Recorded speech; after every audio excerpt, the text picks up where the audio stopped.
Hello बच्चों, कैसे हैं आप सब। उम्मीद है बढ़िया होंगे और बढ़िया से आप लोग की तैयारी चल रही होगी। चलिए, जो आज का हमारा टॉपिक है वो है मेंडेलियन डिसऑर्डर के बारे में। मेंडेलियन डिसऑर्डर क्या होता है, इनमें क्या क्या डिसीज होती हैं, ये सारी चीजें हम यहाँ पे पढ़ेंगे। सबसे पहले हम बात करें कि जो जेनेटिक डिसऑर्डर है, जेनेटिक डिसऑर्डर को ब्रॉडली डिवाइड किया गया है दो टाइप्स में। पहला टाइप है मेंडेलियन डिसऑर्डर और दूसरा है क्रोमोसोमल डिसऑर्डर। देखो, मेंडेलियन डिसऑर्डर और क्रोमोसोमल डिसऑर्डर को समझने के लिए हमको इस पूरे क्लास को ध्यान से सुनना और समझना होगा, तभी हमको चीजें समझ में आएंगी। क्योंकि बहुत ही थोड़ा सा कॉन्सेप्ट है, लेकिन हाँ कॉन्सेप्ट है और बहुत ही अच्छे क्वेश्चंस बनते हैं यहाँ से। तो आप लोग को ध्यान से सारी चीजें सुननी और समझनी पड़ेगी। बात करें मेंडेलियन डिसऑर्डर की, तो मेंडेलियन डिसऑर्डर में मेनली हम कैसे डिटरमाइन करेंगे कि कोई डिसऑर्डर मेंडेलियन डिसऑर्डर है या नहीं। जब किसी सिंगल जीन में अल्टरनेशन या म्यूटेशन देखने को मिलेगा तो हम उसको कंसिडर कर देंगे क्या, मेंडेलियन डिसऑर्डर। जैसे ये कोई क्रोमोसोम है, इस क्रोमोसोम के सिंगल जीन में, या बात करें कि जैसे स्मॉल ए है और ये कैपिटल टी है, ये दो जीन है। अब इसके केवल सिंगल जीन में अगर हमको किसी भी तरीके का अल्टरनेशन या म्यूटेशन देखने को मिलता है तो उसको हम बोल देते हैं कौन सा डिसऑर्डर है, ये मेंडेलियन डिसऑर्डर है। बात करें जो डिसऑर्डर्स हम पढ़ रहे हैं, ये एज इट इज ट्रांसफर होते हैं ऑफस्प्रिंग में, जैसा हम प्रिंसिपल ऑफ इनहेरिटेंस में पढ़ते आए हैं कि कैसे पेरेंट्स से प्रोजेनी में कैरेक्टर्स ट्रांसफर होते हैं, उसी बेसिस को ये फॉलो करते हैं। फिर बात करें कि जो मेंडेलियन डिसऑर्डर्स हैं ये फैमिली में कैसे ट्रेस किए जाते हैं, तो जो हमने ऊपर अभी पेडिग्री एनालिसिस के बारे में पढ़ा है कि जो हम फैमिली ट्री ड्रॉ करते हैं किसी भी डिसीज या किसी भी कैरेक्टर्स की स्टडी करने के लिए, उसी से हम क्या करते हैं, मेंडेलियन डिसऑर्डर को भी ट्रेस कर लेते हैं फैमिली में by the use of pedigree analysis. ये भी एक डिफरेंस है क्रोमोसोमल डिसऑर्डर और मेंडेलियन डिसऑर्डर में, कि किस किस तरीके के डिसऑर्डर को हम पेडिग्री एनालिसिस के थ्रू ट्रेस कर सकते हैं। तो मेंडेलियन डिसऑर्डर को हम पेडिग्री एनालिसिस के थ्रू ट्रेस कर सकते हैं किसी भी फैमिली में। फिर बात करें सबसे मोस्ट कॉमन मेंडेलियन डिसऑर्डर्स के बारे में, तो उसमें haemophilia, systolic cystic fibrosis, sickle cell anaemia, colour blindness, phenylketonuria, thalassaemia, ये सारी चीजें आती हैं। देखो, क्वेश्चन में हमेशा ये पूछ सकते हैं कि क्रोमोसोमल डिसऑर्डर और मेंडेलियन डिसऑर्डर में डिफरेंस बताइए, या इनमें से कौन सा मेंडेलियन डिसऑर्डर नहीं है। ये सारे क्वेश्चंस आते हैं, तो आपको एकदम एक बार में सारी चीजें याद होनी चाहिए कि कौन कौन से मेंडेलियन डिसऑर्डर यहाँ पे मेंशन किए गए हैं। जैसे हम बात करें कौन कौन से हैं फिर से, haemophilia, cystic fibrosis, sickle cell anaemia, colour blindness, phenylketonuria और थैलेसीमिया। इतनी चीजें हैं मेंडेलियन डिसऑर्डर में। बात करें यहाँ पे क्या कुछ चीजें और मेंशन करने के लिए हैं, कुछ चीजें और जानने के लिए हैं कि ये जो मेंडेलियन डिसऑर्डर है ये दोनों तरीके का हो सकता है। दोनों तरीके का मीन इन सेंस, ये डोमिनेंट हो सकता है और रिसेसिव भी हो सकता है। अब ये डोमिनेंट है कि रिसेसिव है, ये हम कैसे पता लगाते हैं, ये हम पता लगाते हैं पेडिग्री एनालिसिस से। देखो, बात करें पेडिग्री एनालिसिस की, तो जैसे यहाँ पे ये पेडिग्री एनालिसिस के दो चार्ट यहाँ पे बने हुए हैं, तो अगर इनको हम ध्यान से समझे तो इनके बारे में अगर चलो पता लगाते हैं कि कैसे इनका जेनेटिक मेकअप हो सकता है। अगर हम बात करें ये वाले जो डिफेक्टेड पार्ट हमको दिख रहा है, अगर हम इसको नहीं पता है, हम इसको क्या मान के चल रहे हैं, एक्स लिंक्ड या सेक्स लिंक्ड मान के चल रहे हैं, सेक्स लिंक्ड मान के चल रहे हैं। ठीक, सेक्स लिंक्ड रेसेसिव। अब सेक्स लिंक्ड रेसेसिव मान रहे हैं मीन्स ये हमको किस कंडीशन में दिखेगा, इस कंडीशन में दिखेगा। और ये अनअफेक्टेड है मीन्स ये कैसा होगा, प्योर होगा, क्योंकि मेल के पास एक्स कितने नंबर ऑफ एलील्स हैं, एक, और इसका कोई भी डोमिनेंट पेयर इसके साथ नहीं है। तो जब केवल रिसेसिव वाला ही प्रेजेंट होता है तो वो अपने आप को एक्सप्रेस करेगा। यहाँ पे कोई डिसीज हमको नहीं दिख रही है, मीन्स ये किस फॉर्म में है, यक्स फॉर्म में है, और यक्स कैसा है, प्योर है, इसके पास हेट्रोजाइगस कंडीशन नहीं होती एक्स लिंक्ड के लिए। उसके बाद अब इसके जो ऑफ स्प्रिंग्स बनेंगे, इसके पास चलो एक नॉर्मल जो रेसेसिव वाला जो इफेक्टेड कैरियर से एक आ गया, ठीक, और एक आ गया मेल से। तो यहाँ पे हेट्रोजाइगस कंडीशन आई और हम ये एज्यूम कर रहे हैं कि ये एक्स लिंक्ड रेसेसिव है, जिसमें हम बात करेंगे रेसेसिव हमेशा किस कंडीशन में अपने आप को एक्सप्रेस करेगा, प्योर कंडीशन में। तो यहाँ पे तो प्योर कंडीशन है नहीं, यहाँ पे इसके साथ एक अनइफेक्टेड जीन भी है, डोमिनेंट जीन भी है, जिसकी वजह से ये कैसा है, अनइफेक्टेड है, हम ये मान लिए। अब इसके पास हमने मान लिया कि इसमें से एक एक्स आया होगा जो कि कैसा है, अफेक्टेड होगा, और इसके पास एक्स वाई। अब जो रेसेसिव जीन है वो अकेले प्रेजेंट है, तो वो अपने आप को एक्सप्रेस किया और ये डिसीज जो ऑफ स्प्रिंग हो गया। सेम कंडीशन हम यहाँ पे मानते हैं कि यहाँ पे देखो, यहाँ पे ये चीज गलत हो गया। पहली चीज, अगर ये रेसेसिव है मीन्स इसके पास दोनों है, अब ये जो मेल है इसके पास ये एक्स कहाँ से आएगा, फीमेल से आएगा। फीमेल के पास तो दोनों रेसेसिव कैरेक्टर है, तभी उसमें डिसीज दिख रही है अपने को। तो इसका मतलब ये अनअफेक्टेड है मीन्स फीमेल कैसी है, ये प्योर जो प्योर रेसेसिव या एक्स लिंक्ड रेसेसिव डिसीज नहीं है, क्योंकि यहाँ पे हमको क्रॉस गलत देखने को मिल गया। अब चलो दूसरा डोमिनेंट मान के चलते हैं इसको। अगर हम इसको डोमिनेंट मान लें, ठीक, इसको डोमिनेंट मान लें तो ये इस कंडीशन में भी अपने आप को क्या कर रहा है, एक्सप्रेस कर रहा है ना। इस कंडीशन में डिसीज है और इसके पास, इस कंडीशन इसके पास रेसेसिव जीन है। अब ये ट्रांसफर हुआ तो फीमेल के पास एक्स आ गया, एक मेल से आ गया और एक फीमेल से आ गया, दोनों ही प्योर फॉर्म में है। ये कैसा हो गया, अनअफेक्टेड हो गया, दोनों ही रिसेसिव आ गए। उसके बाद हम बात करें इसमें तो इसके पास अफेक्टेड वाला आ गया, डोमिनेंट कैरेक्टर आ गया इसके पास एक्स वाई। ये डिसीज हो गया इसमें, इसमें नॉर्मल रह गया और इसमें फिर से डोमिनेंट कैरेक्टर जो यहाँ पे उसके पास था, ये जो फीमेल की पेरेंट पेरेंट मदर थी, इससे जो डिफेक्टेड वाला था क्रोमोसोम वो इसके पास आ गया। तो इसमें भी डिसीज देखने को हमको मिल गई। ठीक, अब देखो बात ये है, बात ध्यान से समझो, यहाँ पे ये सारी चीजें फिट बैठ रही। मीन्स ये डिसीज कैसी हो सकती है, एक्स लिंक्ड डोमिनेंट हो सकती है, एक्स लिंक्ड डोमिनेंट। देखो हमको सारी चीजें क्रॉस में एज्यूम करके चलनी पड़ेंगी। अगर क्वेश्चन में दिया है, पूछा है कि पॉसिबल जीनोटाइप बताइए या कैसा डिसीज है ये बताइए, कैसा पेडिग्री चार्ट है, किस डिसीज का पेडिग्री चार्ट है, तो वो सारी चीजें हमको याद होनी चाहिए। उसके लिए हम ऐसे ही एज्यूम करके ग्राफ को ड्रॉ करते हैं। अब ये चीजें होगी, यानी कि ये एकदम फिट बैठ गया। अब चलो दूसरा इसको सॉल्व करते हैं। पहली चीज देखो, डिसीज कैसी हो सकती है, डोमिनेंट और रेसेसिव, दो टाइप की हो सकती है।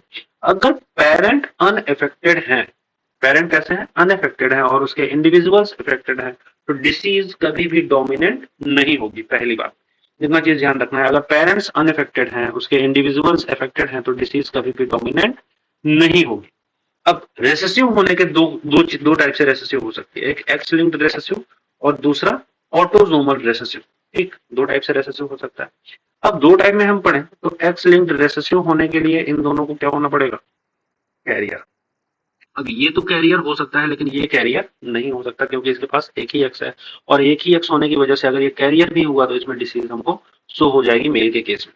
ठीक है, मेल के केस में हमको सिंगल अगर कैरियर जीन भी होगा उसके साथ भी हमको डिसीज देखने को मिलेगी। अब इसमें से इधर ट्रांसफर हुआ तो चलो मान लिया कि हमने ये आ गया, एक्स अनअफेक्टेड वाला फीमेल से आया और वाई आ गया मेल से, तो अनअफेक्टेड मेल बना। यहाँ पे एक्स अफेक्टेड मेल्स मदर से आ गया और वाई फिर से मेल से आ गया नॉर्मल, तो ये अफेक्टेड हो गया, चलो ये भी मान लिया। फिर यहाँ पे जो हमको देखने को मिला, इसकी जो डॉटर है इसके पास एक अनअफेक्टेड एक्स आया मदर से और अनअफेक्टेड एक्स आया किससे, फादर से, ये भी अनअफेक्टेड हो गई। अभी तक तो एकदम सही जा रहा है। लेकिन ये जो डॉटर है इसको डिसीज होने का मतलब इसके पास दोनों ही रेसेसिव कैरेक्टर प्योर फॉर्म में प्रेजेंट होने चाहिए। अब एक तो मिल जाएगा अपने को या इसको मदर से, दूसरा फादर के पास तो ऐसा कैरियर फॉर्म में तो है नहीं एक्स, तो इसमें भी ये जो यक्स आया ये तो पॉसिबल नहीं होगा, तो इसका मतलब ये डिसीज एक्स लिंक्ड रेसेसिव भी नहीं है। फिर ये डिसीज कैसी बची, एक ही डिसीज बचा। अब ये एक्स लिंक्ड रेसेसिव भी नहीं है तो बचा क्या, ऑटोसोमल रेसेसिव। अब इसको भी देख लो, ऑटोसोमल रेसेसिव का मतलब ये दोनों पेरेंट्स ये प्योर फॉर्म में हो सकते हैं और हेट्रोजाइगस कंडीशन में भी हो सकते हैं।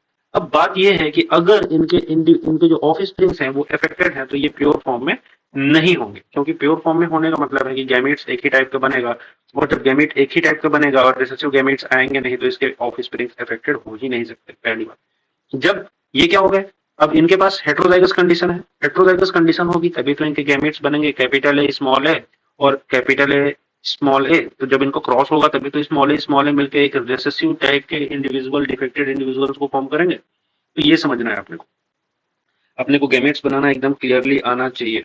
ठीक, अब यहाँ पे देखो, यहाँ पे वही चीज, हेट्रोजाइगस कंडीशन भी आ सकती है और होमोजाइगस कंडीशन भी आ सकती है, लेकिन यहाँ पे होमोजाइगस रेसेसिव कंडीशन आएगी, यहाँ पे भी हेट्रोजाइगस कंडीशन आ सकती है और होमोजाइगस डोमिनेंट कंडीशन आ सकती है। दोनों ही केस में अनअफेक्टेड रहेंगे, लेकिन जो अफेक्टेड है वो हमेशा कैसा होगा, प्योर फॉर्म में रेसेसिव होगा जब हम रेसेसिव की बात करें। ये भी हेट्रोजाइगस डोमिनेंट या होमोजाइगस डोमिनेंट हो सकता है। ठीक, अब ये चीजें देखो, इससे हमको ये पता चल गया, ये क्रॉस एकदम फिट बैठ रहा है, तो इससे हमको ये पता चल गया ये डिसीज कैसी है, ऑटोसोमल रिसेसिव। देखो वही चीज बात किया हुआ है। अब जरूरी नहीं है कि एक जो पेडिग्री बनी है वो एक ही टाइप के डिसीज को शो करे। अब ये डिसीज यहाँ पे एक्स लिंक्ड डोमिनेंट को भी शो कर रहा है और यही डिसीज ऑटोसोमल डोमिनेंट ट्रेट को भी शो करता है। समझ में आया, यही डिसीज क्या करेगा, ऑटोसोमल डोमिनेंट ट्रेट को भी शो करेगा, ये हमको ध्यान रखना। अब उसके बाद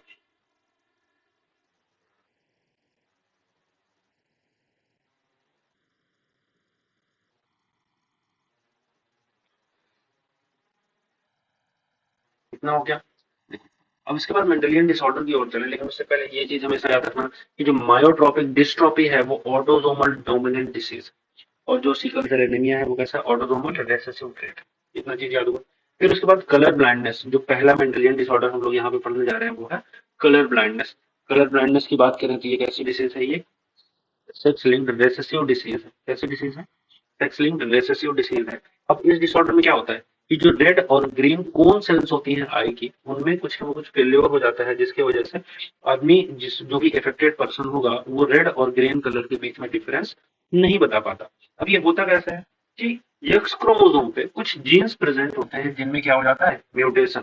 अब उनमें उनमें जो एक्स क्रोमोसोम में जीन प्रेजेंट है उसमें म्यूटेशन होने की वजह से क्या होता है कि वो ये तरह की डिसीज को राइज करता है।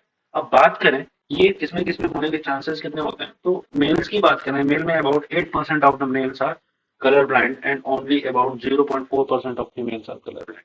देखो इसका कहने का ये मतलब है मेल में परसेंट ज्यादा क्यों है, क्योंकि ये डिसीज कैसी है, एक्स लिंक रेसेसिव है। मीन्स अगर फीमेल की बात करें, फीमेल कैरियर हो सकती है इन हेटेरोजाइगस कंडीशन। हेटेरोजाइगस कंडीशन में फीमेल कैसी होगी, कैरियर होगी। लेकिन वही मेल की बात करें, मेल के पास तो एक ही एक्स है।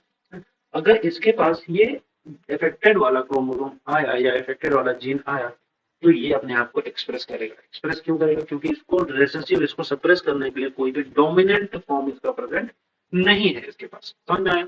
इसीलिए मेल के केस में हमेशा ये क्या शो करेगा, डिसीज शो करेगा, और फीमेल के केस में ये कैरियर रहेगा। इतना चीज क्लियर? ठीक। अब इतना चीज यहाँ पे क्लियर हो गया, तो अब इसके आगे चलते हैं अपन। ठीक,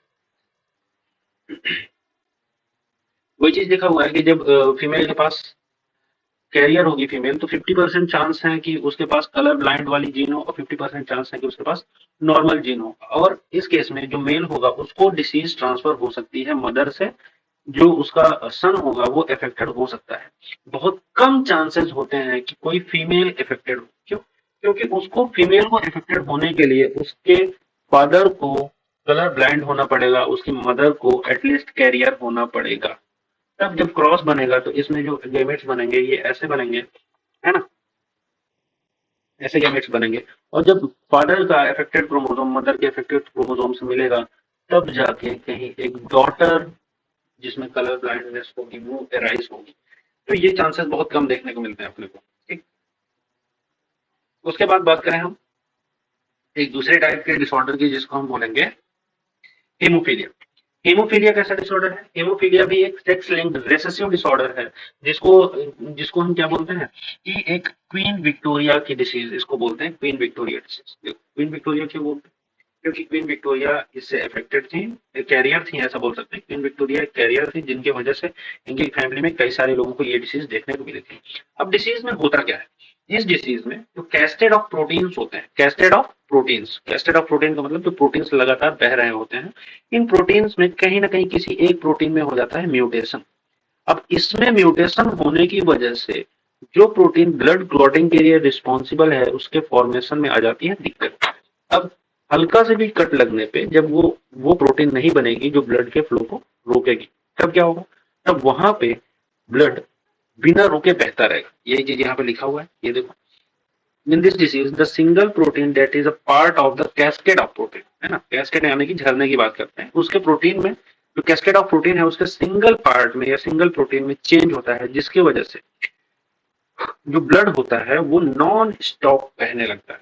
अब इसकी वजह से क्या होगा कि अगर कोई भी इंडिविजुअल है तो उसको क्या करते हैं, उसको बाहर घर से नहीं निकलने देते हैं, क्योंकि चोट लगेगी उसको और उसको खून निकलने लगेगा तो उसको खून निकलना बंद नहीं होगा और अल्टीमेटली उसकी डेथ हो जाएगी। ये चीज पहली चीज। दूसरी चीज ये कि mother can be a carrier, mother carrier हो सकती है हीमोफीलिया की, क्योंकि ये डिसीज कैसी है, एक्स लिंक्ड रिसेसिव डिसीज है।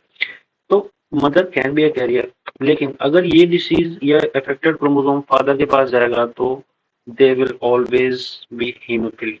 ये चीज याद रखो, क्योंकि फादर के पास इस रिसेसिव एक्स को सप्रेस करने के लिए डोमिनेंट फॉर्म नहीं होता है। ये चीज याद रखो। अब देखो इसमें मेल तो अफेक्टेड हो सकते हैं कॉमनली, हमको ये देखने को मिलेगा, क्योंकि ये डिसीज बिना एग्जामिन किए या बिना पता लगाए पता नहीं चलेगी देख के। तो अब किसी मान लेते हैं मदर में ये डिसीज है तो अब उसके सन में तो इजीली ट्रांसफर हो जाएगी क्योंकि पता है नहीं। लेकिन अगर हमको पता है कि सन कैसा है, हेमोफिलिक है और मदर कैरियर है, अगर उनके बीच में मेटिंग होती है तब जाके कहीं पॉसिबल चांसेस है कि उनकी जो डॉटर होगी उनमें भी हमको हेमोफिलिया देखने को मिलेगा। ये चीज याद रखना। और ये भी सरवाइव नहीं करेंगे, इसीलिए हम बोलते हैं बस। उसके बाद हम बात कर रहे हैं एक नए टाइप के डिसऑर्डर के बारे में जिसको बोलते हैं sickle cell anaemia. Sickle cell anaemia में कुछ नहीं होता है, इसमें देखो जो हीमोग्लोबिन होता है, क्या होता है, हीमोग्लोबिन होता है। हीमोग्लोबिन के बीटा ग्लोबिन चेन में, इसके बीटा ग्लोबिन चेन में क्या होता है, बीटा ग्लोबिन चेन ये बोल दिया ना, इसके 6 पोजीशन पे 1 2 3 4 5 और 6, 6 पोजीशन में क्या होता है, इसको इनलार्ज करके अगर हम देखें तो इसका जो 6 पोजीशन है वो कुछ इस तरह रहेगा, जी ए जी, और ये किस फॉर्म में हो जाएगा, जी से कॉम्बाइन करता है सी, ए से टी और फिर सी। इस तरीके से नॉर्मल चेन रहती है, लेकिन इसमें हो जाता है म्यूटेशन। ये देखो इसमें क्या हो गया, म्यूटेशन। इसके बीटा ग्लोबिन चेन में, हीमोग्लोबिन के बीटा ग्लोबिन चेन के 6 पोजीशन में क्या हो जाता है, पॉइंट म्यूटेशन हो जाता है, जिसमें ये जो टी है ये रिप्लेस हो जाता है ए से। इससे रिप्लेस हो जाता है ए से, या ऐसा बोलो कि ये जो ए है ये रिप्लेस हो जाता है टी से। अब इसमें क्या हो जाएगा, ये जो ए है ये रिप्लेस हो जाएगा टी से, तो ये हो जाएगा जी टी जी, और इसका जो टेम्पलेट स्ट्रैंड बनेगा वो क्या बनेगा, सी ए सी, ये बन जाएगा। अब देखो, अब ये जो कोडिंग स्ट्रैंड था, ये जो टेम्पलेट स्ट्रैंड था ये कोड करता था ग्लूटामिक एसिड को। किसको कोड करता था, ग्लूटामिक एसिड को। देखो ग्लूटामिक एसिड को, लेकिन ये जो सी ए सी है ये कोड करेगा वैलिन को। वही चीज देखो, ये जो जी ए जी है ये कोड करता है ग्लूटामिक एसिड को, लेकिन ये जी यू जी है ये कोड करेगा वैलिन को। किस पोजीशन पे, 6 पोजीशन पे। जिसके वजह से इसमें क्या होता है कि इसका जो शेप है, जो डिस्क्वाइड शेप स्ट्रक्चर है हमारे आरबीसी का, ये चेंज होकर एक सीकल शेप स्ट्रक्चर का फॉर्मेशन करता है, और इसकी ऑक्सीजन बाइंडिंग इफिशियंसी भी कम हो जाती है, जिसकी वजह से ये डिसीज हमको देखने को मिलती है। एक चीज और याद रखना, ये हमेशा बोलता है क्वेश्चन में, ग्लूटामिक एसिड की जगह क्या करता है वो, ग्लूटामीन लिख देता है। अब ग्लूटामिक एसिड में C double O H group है और ग्लूटामीन में अमोनिया ग्रुप है NH3। तो दोनों में अंतर है, ग्लूटामिन और ग्लूटामिक एसिड में, तो ये भी याद रखना। दूसरा चीज, इसमें जो सब्सटीट्यूशन होता है वो ग्लूटामिन की जगह पे क्या आता है, वैलिन। तो ग्लूटामिन बाय वैलिन सब्सटीट्यूशन होता है, लेकिन ऑप्शन में लिखता है वैलिन बाय ग्लूटामिन, तो वो भी गलत है, उसको भी हमको ध्यान रखना है।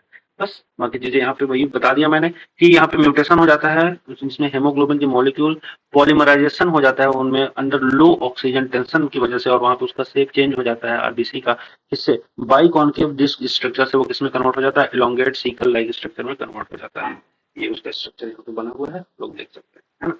बस इसके बाद हम लोग आगे कई सारे स्ट्रक्चर और कई सारे डिसीज और फेनाइलकीटोनुरिया, थैलेसीमिया, है ना। उसके बाद क्रोमोसोमल डिसऑर्डर भी पढ़ना है, तो आप लोग बने रहें हमारे साथ। चैनल को लाइक करें, सब्सक्राइब करें, शेयर करें, ताकि ज्यादा से ज्यादा लोगों को अच्छा फायदा मिल पाए नेट की एग्जाम। धन्यवाद।